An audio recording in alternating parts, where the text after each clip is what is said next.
I'd like to give a quick shout out to Medley Drinkable Veggies. These delicious Whole30 compliant paleo real food soups are a lifesaver for me, especially in a season of life that can get extremely hectic. In the new year, a lot of running around, a lot of my body craving vegetables after the holidays, and stocking my fridge with Medley is one of my go-tos. You can grab my discount code in the show notes.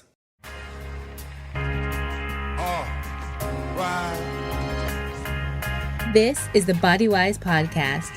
Thank you for joining Laura and Christina for another intimate exploration of collective wisdom.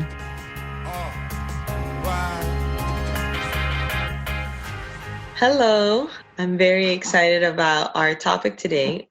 So today we're going to be talking about sex, but not so much intercourse and doing it, but talking about sex, because it's something that we got into this conversation, Laura and I, talking about how we discuss this with our kids, but then we realized that our ability to properly be mentors and educators and leaders for our children in this is like, we have all these limitations based on our own experiences and our own education. And I think as a society, there's so much taboo around sex and just nudity and bodies. And we briefly talked about it in our last episode of like, things are sexualized, but it's not really a representation of sex, like what it really is like. So I think that in this, we kind of have different experiences. Like we agree on things, but I definitely think, like, I know personally, I feel like I get more uncomfortable talking about it than Laura does, but it is something I want to be better at this. And so we're going to dive into that today. Dun, dun, dun. Yes. So one of the things that I'm very comfortable with is talking to adults about sex and sexual health. And, you know, I learned within the last year that didn't necessarily translate into comfort in talking about sex with my younger children. You know, when I'm in conversation with adults, there are people who have already a fully formed sexual history. And even though I'm adding to their education and, expanding that, it's not my 6-year-old or 8-year-old. And I think that more so with my 8-year-old now, even the images and the ideas, I'm really reflecting on how much through even movies, cartoons, pictures, she is surrounded by, number one, a very cis heteronormative culture that we still live in, where it's a boy and a girl that look a certain way, and that their relationships play out again and again in the same kind of storyline dynamic. The stereotypes are so real. And on the media, Jack has gotten into Fuller House lately. And it's obviously kid friendly. We watched Full House growing up, but like when I overhear the show, the dynamics of the relationships, I'm just like, I cringe a little bit because I'm like, oh, it's the same thing over and over again. Absolutely. So, that being said, ever since my kids were pretty little, I always used anatomically correct body part description. So when Emma was, 4 years old and her vulva stung or itched or whatever, that's what she would say. My vulva, is bothering her.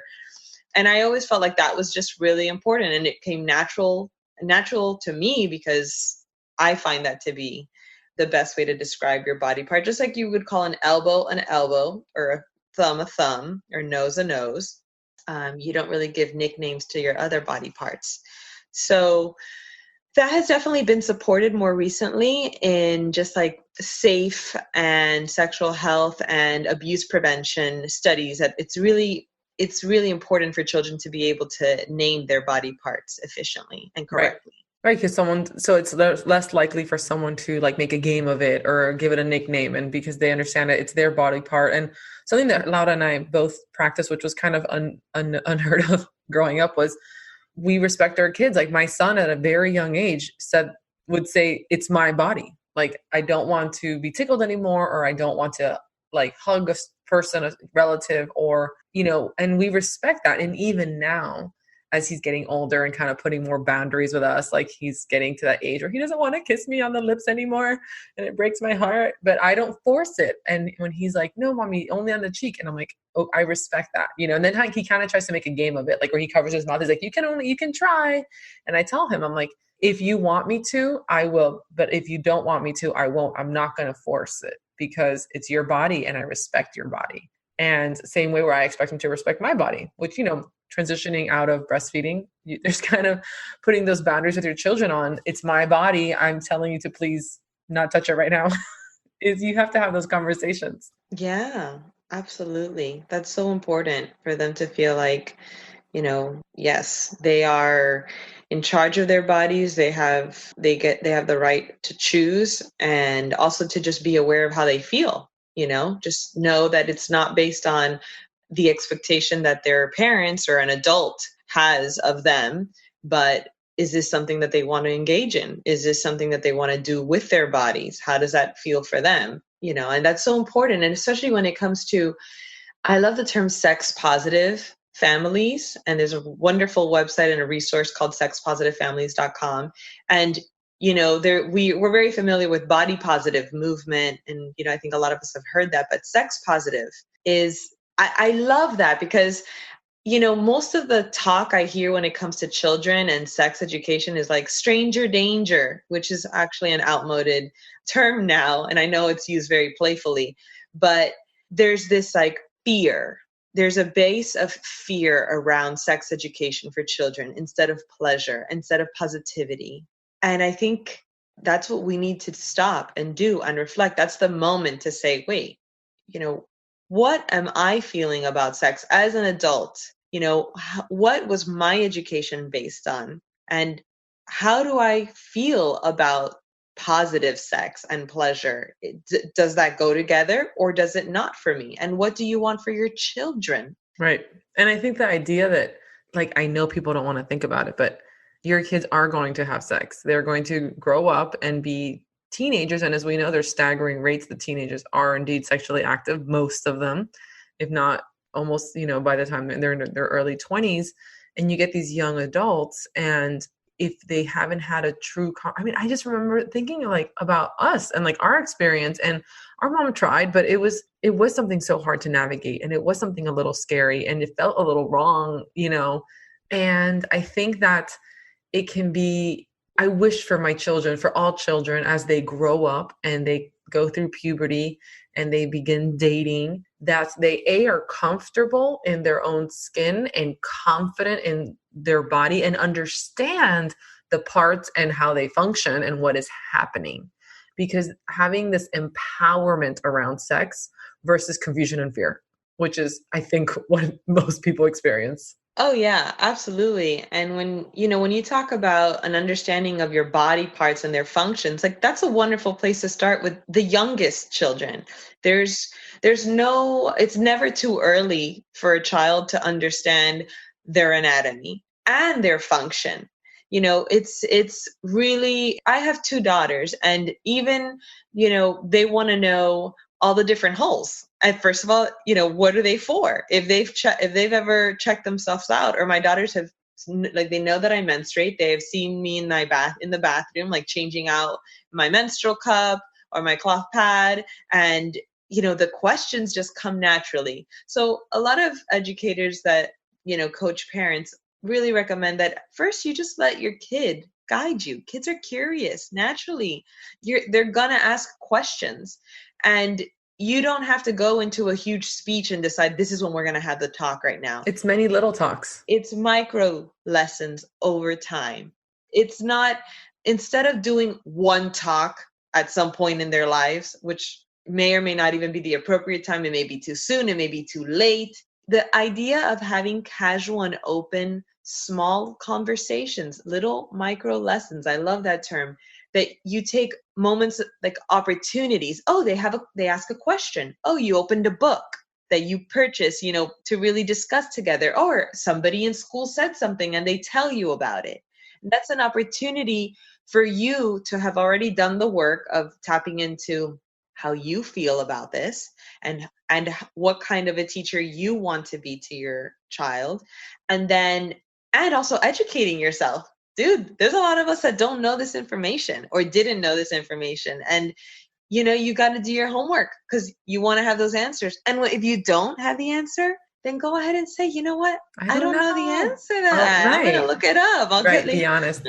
It can definitely cause a little, I think people get nervous. I know it's definitely something that I've been nervous about. I've definitely run into these micro lesson moments with my son, and we, and have these conversations that just kind of evolve naturally. And there comes a stopping point for me. And I tell him, I'm like, that's all I feel comfortable sharing right now. But as you get older, we can talk about more things, and, and it can definitely cause a little bit of nervousness and anxiety. And I want to segue really quick, mentioning anxiety, something my stress levels can kind of get through the roof. I just turned in book edits, so my stomach was churning all day yesterday. But I had a wonderful night's sleep, thank goodness, to Jasper Organics Full Spectrum Hemp Oil, which I used to try dabble with CBD, but it wasn't very effective for me. And when I got this full spectrum hemp oil that has a little bit of THC, but it's got like the whole plant magic. There's so many components to hemp. I have a whole post on the blog. We'll link it in show notes about how it like interacts with your endocannabinoid systems. But I love the full spectrum hemp oil from Jasper Organics, and you can get 15% off with the code KITCHEN. So show notes for that link. But yeah, so I know, very cool. So yeah, just for if you have anxiety, so talking about these with your kids, have some CBD before and chill out and just do it. It's fine. I'm kidding. But so I have a boy, and I think because first of all, I feel like if we had brothers, maybe I wouldn't feel like all this was so foreign. But I have only sisters, as you know, if you listen to the first. So a lot of these conversations with my son, they're very new for me because I don't have my body as a guide to guide him. And, I'm his mom and he's my baby and I still bathe him. And there's just so many new things where, my son isn't circumcised. And this was a whole thing because my mother, even like his abuela, was like so concerned about, what are you going to do?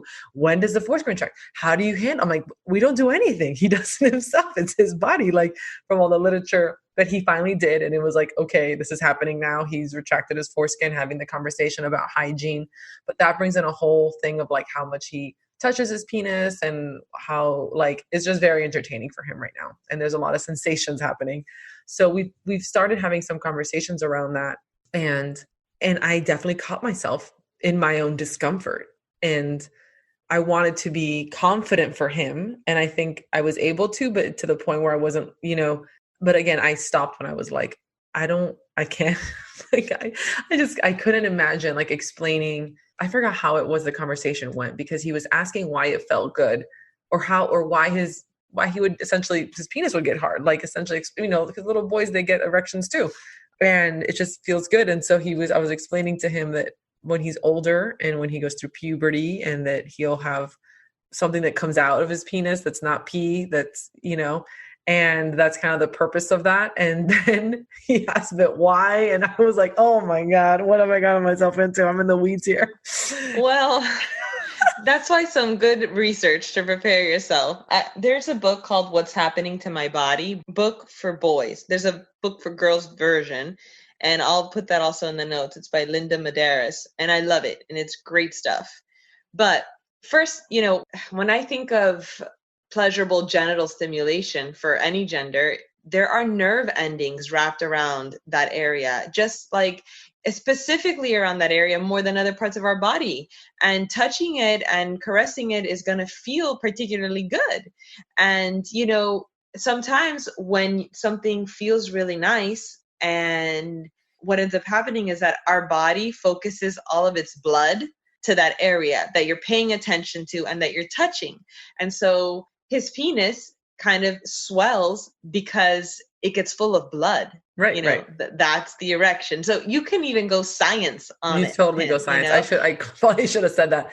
I remember we did talk about it's normal for it to feel good. And of course you want to touch it because it does feel good. And I'm glad that, but he was in the bath. So I was like, this is a great place for that. Your room, mm-hmm. Creating private spaces where you realize, oh, this is I like to play this way, but this is something that I do in private in your room. This is not something that you do when you're at school or at a friend's house or, in public. And it's yeah, and getting them to understand that, and not in a negative way, like hide it, don't let anyone see it, but this is a safe place to do that.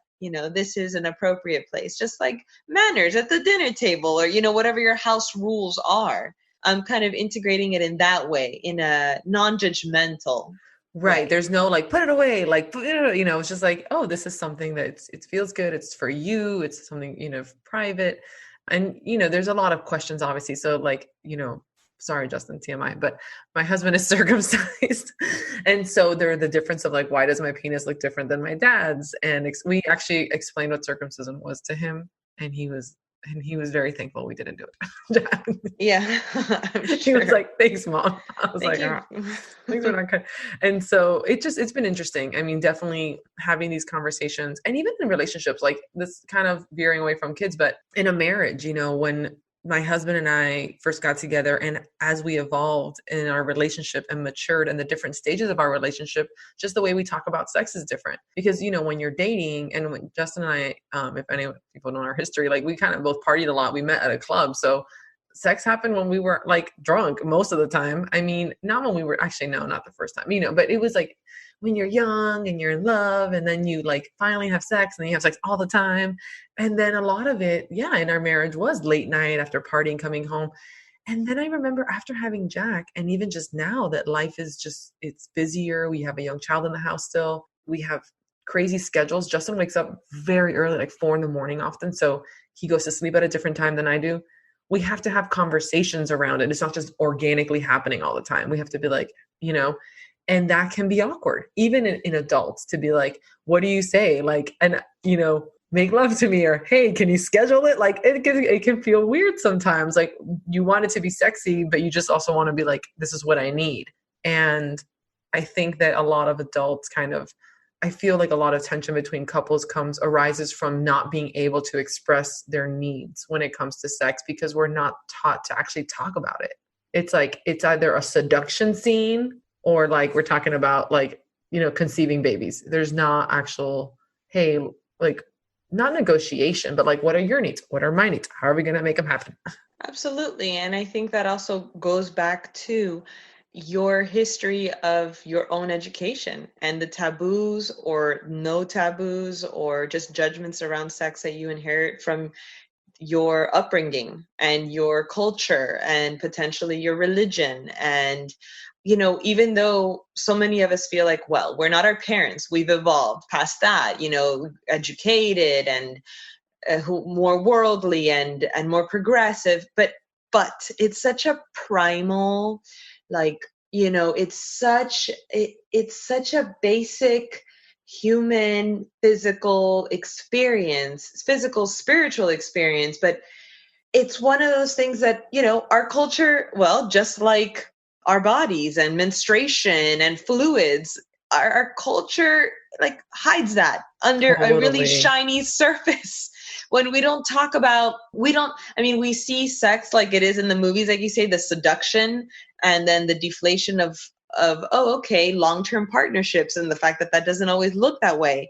And also, no, I'd love to tell my kids eventually, when we do have like open sex conversations, that sex doesn't look that way. And also, you can laugh during sex, fart during sex, people, there's moments of stopping, of pausing, of oh my God, yes. It's not like the movies where like you like, sorry, no one turns over that seamlessly. Like, do they have extra arms? Like, yeah, the humanness of sex. And I think even now there's so many of us who grew up with a certain lack of education and media education, and even breaking down those barriers, even though we have the information at hand, there's this part of us that still feels really sensitive and about it. And when you bring in two people, like, what are the men in our, like, we are two cis heterosexual women, this is our experience, and these are the relationships that we've been most experienced in, and it is with heterosexual men, and masculinity and the way that's been portrayed, and what our partners have gone through. What is their sexual history? Is there trauma in their history just like our own? And you bring so much. And to really be willing to say, past that falling in love and hot sex all the time, there's a point where if you don't start unpacking your real like personal relationship with sex and learn communication language, to aside from the sexy communication, which is no communication, right? Which, you know, as a woman, like, you can't present as like I feel like it's not sustainable and natural. It doesn't even feel good to present as like the sex kitten every time. Like, no, of course. It's not a thing. And especially after childbirth, like babies.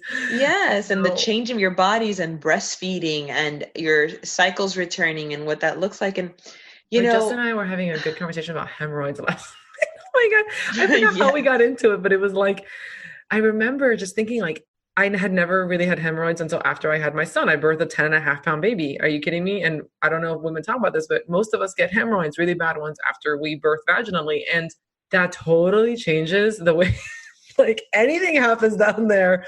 For me, I remember sex being unpleasant or just not on the table for a very long time after childbirth. And we had to relearn as a couple to be intimate again. It completely changed. And the way I had experienced sex ever, because my whole sexual education, my like self-education with sex I gave so much of my power away in it, in the interactions early on in my life. It was very much about, you know, being that like sexy girl as much as I could. And, you know, hoping this hot guy would like me and, you know, external validation and all that stuff. So it was such a different dynamic. And then another evolution is coming into as a woman saying, I want this to be pleasurable for me. It's not just about pleasing my partner. And I think, you know, people always think about, oh, the lover, who's like a good lover is a selfless lover. And I'm like, I don't know about that. Like, I think like, if you want to get your rocks off and I want to get my rocks off, like if you know how to do that, if you know how to find like pleasure for yourself, and I think your partner can find pleasure in that, like it can work together, but they're not going to know what works for you. You have to know. And so bringing that with you. And yeah, absolutely. You have to know. And if you have, and being able to say, hey babe, you know, anal play is off the table because I've got hemorrhoids. I mean, and that not be a mood killer. Never again. Like, you know, and I think that actually can be so sexy. Like sharing what feels good and what you like and maybe what you're not into, or maybe what you would be open to but haven't tried. And, you know, talking about sex, I think in my experience, that's something that I have learned to do and once practiced.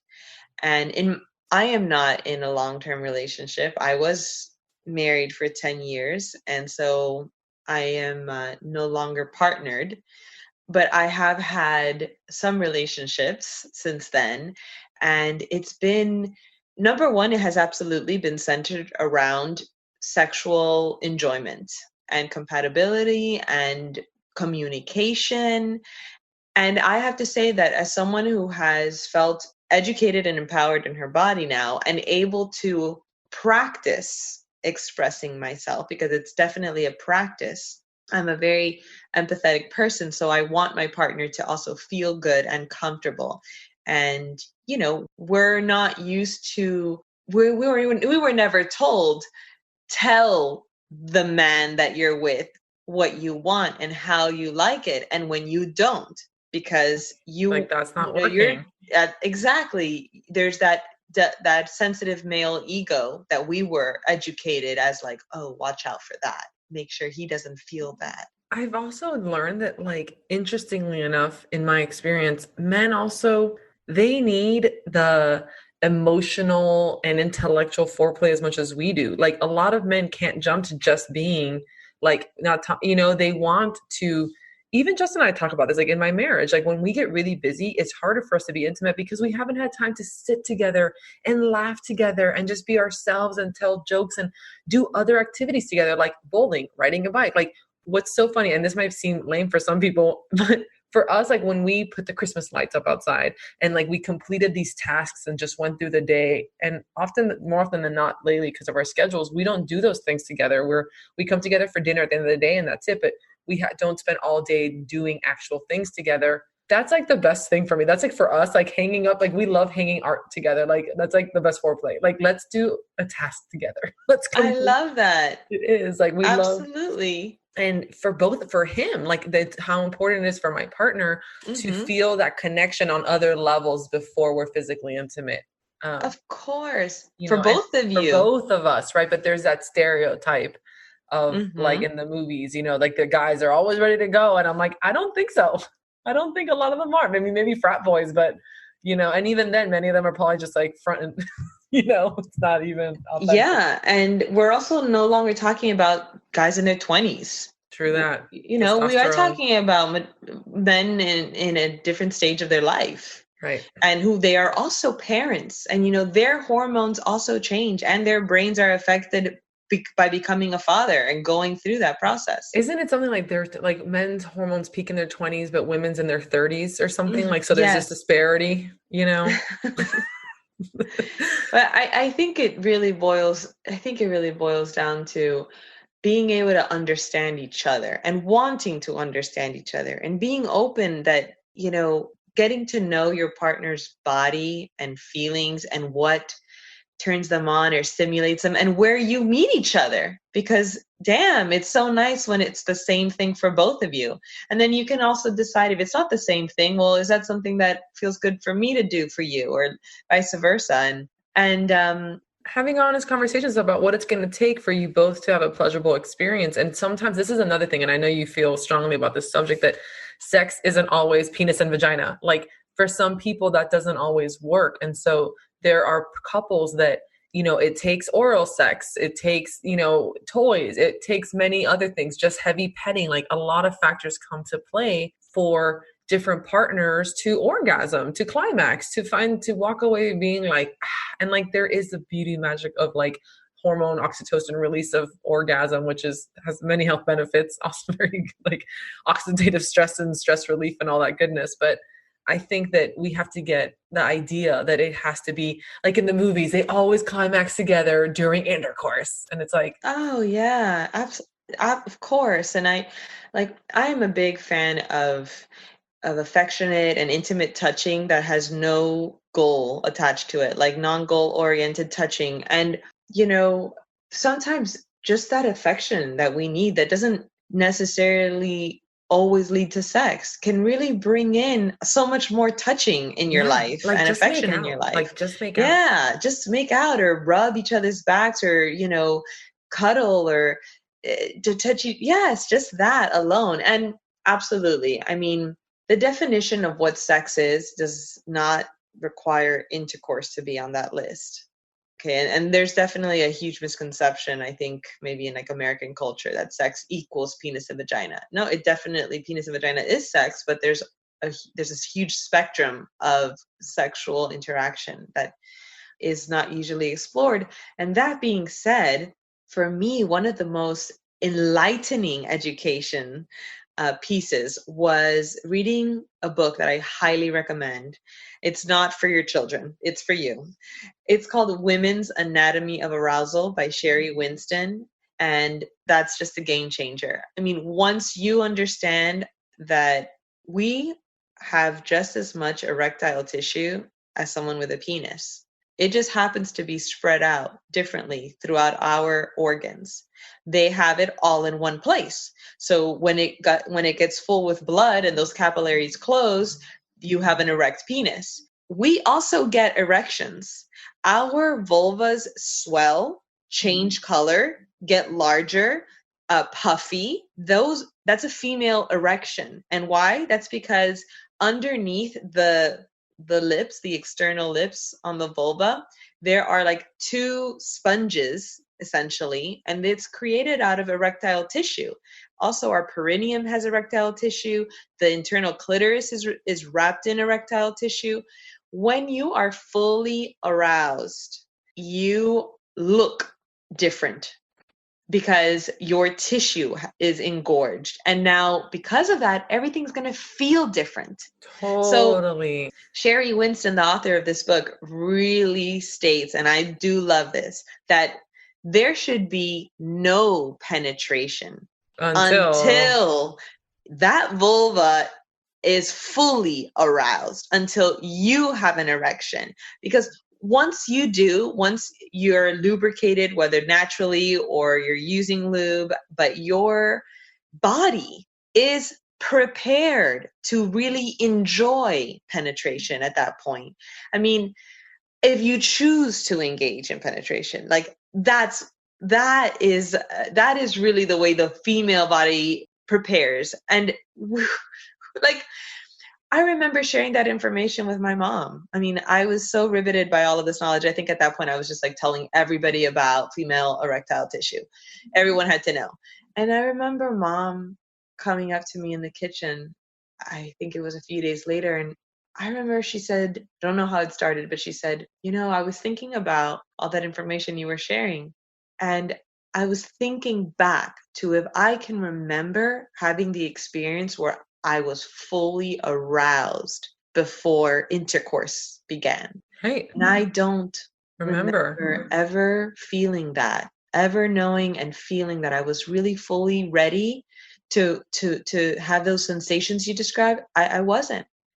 And it's heartbreaking. I mean, I think that was the vast majority of my early sexual experiences were so much about pleasing the partner, turning him on, then you go through the motions that I don't think I had like a true orgasm until I don't even know, and I think that it took for a long time. And I think different women, like there's a lot of taboos about like, if, masturbation and exploring their own bodies. And I was definitely someone who, although I was sexually active in my 20s, I never masturbated and I didn't know my own body. And so it's interesting, the evolution. And I think a lot of it ties back into tracking my cycle and understand what's happening in my body and understanding when I'm fertile, and just in general, being in tune with all these signals and my innate wisdom. It's all part of the package, and your sexual experience is such an important piece of that that's so tucked away from the narrative of wellness, because arousal and sexual pleasure is a big part of that. It's such a part of the, right, like human experience. Like not many animals derive pleasure from sex, and we sure do. It is a part of our experience. And I think reclaiming that is so important, especially because historically women, that's been this like sense of control, right? I mean, think about like crimes of war and everything. It's just like women as property and all that. Like it's horrific, the sexual violence, right, in the history of like the world against specifically everyone, but specifically women and children, and just more vulnerable.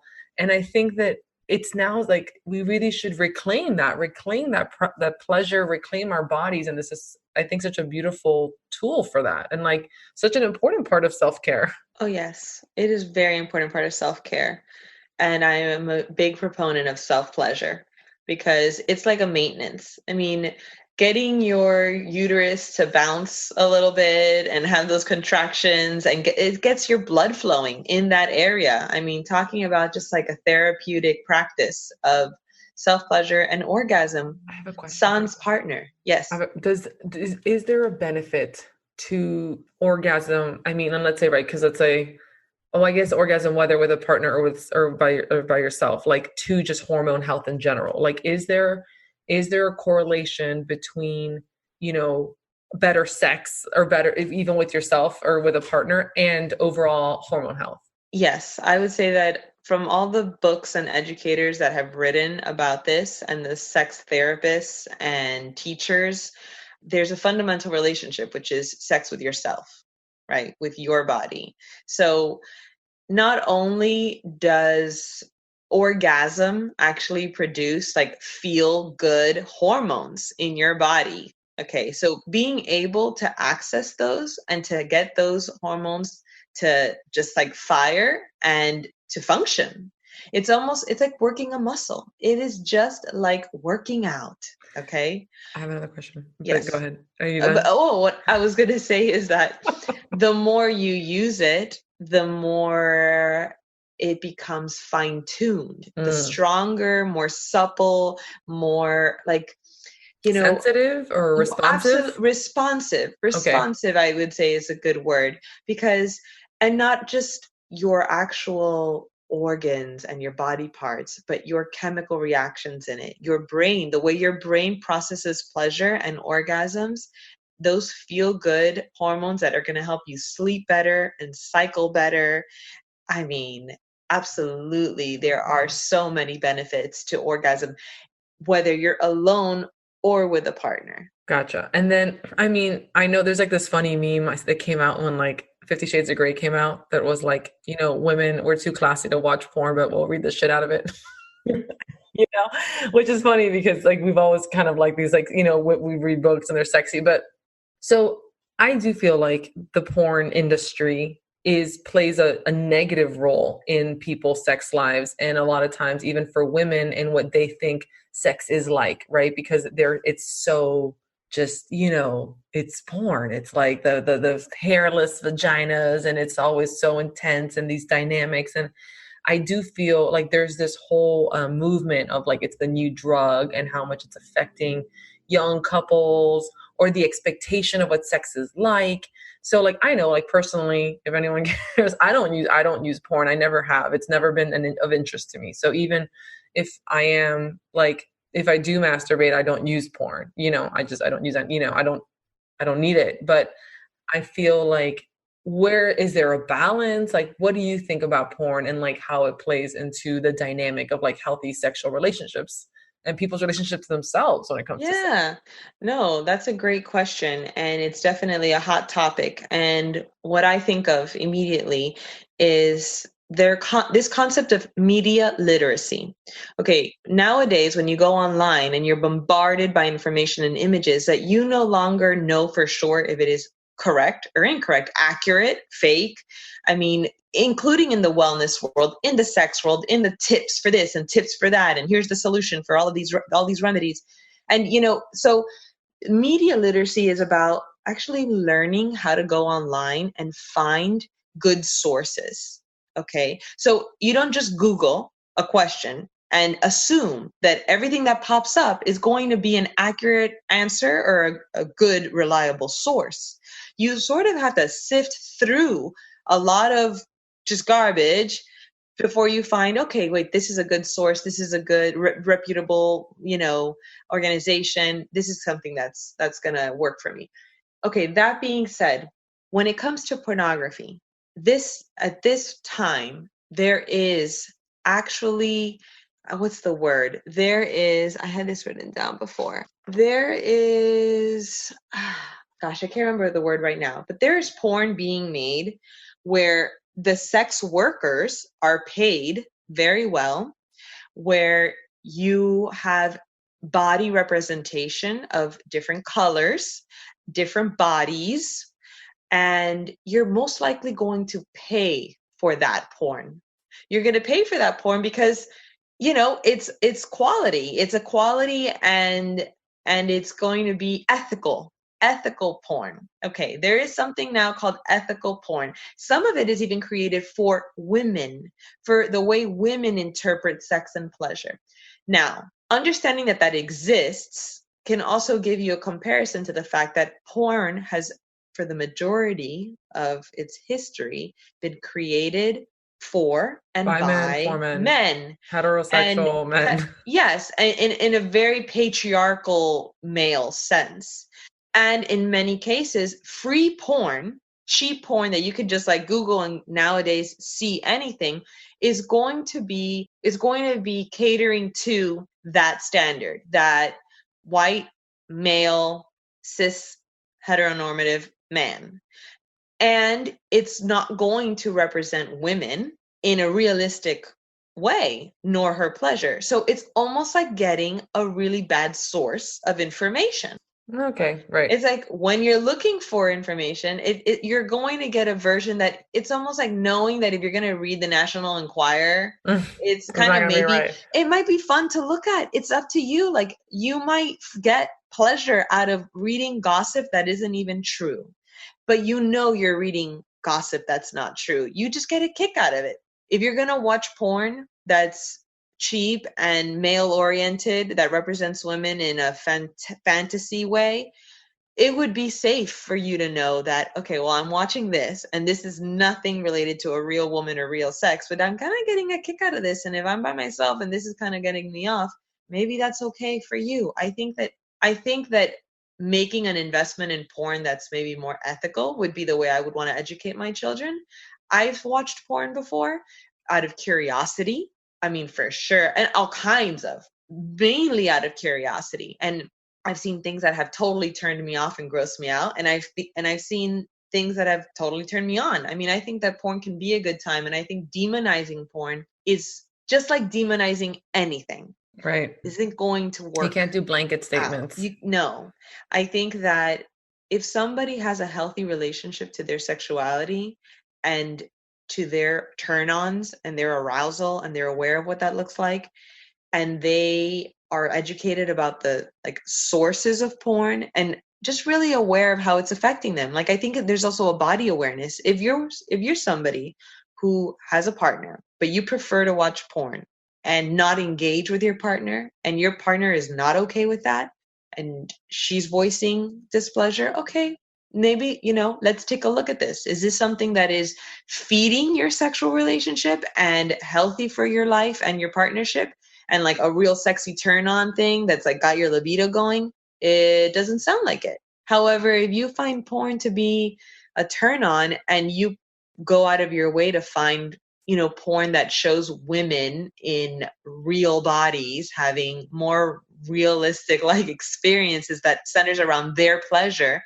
and it ends up being educational for you, and you share that with your partner, and it's not something that you hide. I mean, this is a huge spectrum. Like, I'm just giving a couple really basic examples of varying relationships that people can have with pornography, and most of it centers around being aware that it's a product. It is a product. It's an entertainment source. It is not an education source. But unfortunately, the free crappy porn is honestly what teenagers are probably going to find on the internet. And you don't want that to be their education. I actually found this article on hold on, what was it? On US News Today. And it had Deborah Rothman, who wrote Talk to Me First, Everything You Need to Know to Become Your Kid's Go-To Person About Sex.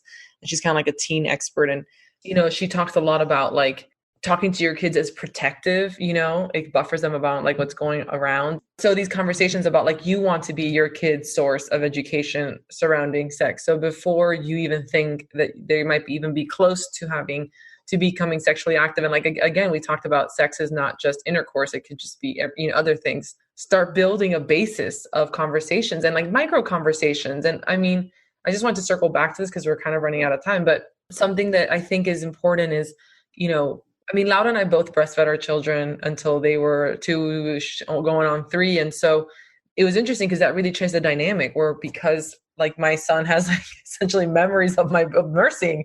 It's not, I don't hide my body from him. It's not like I barge, he's still comfortable.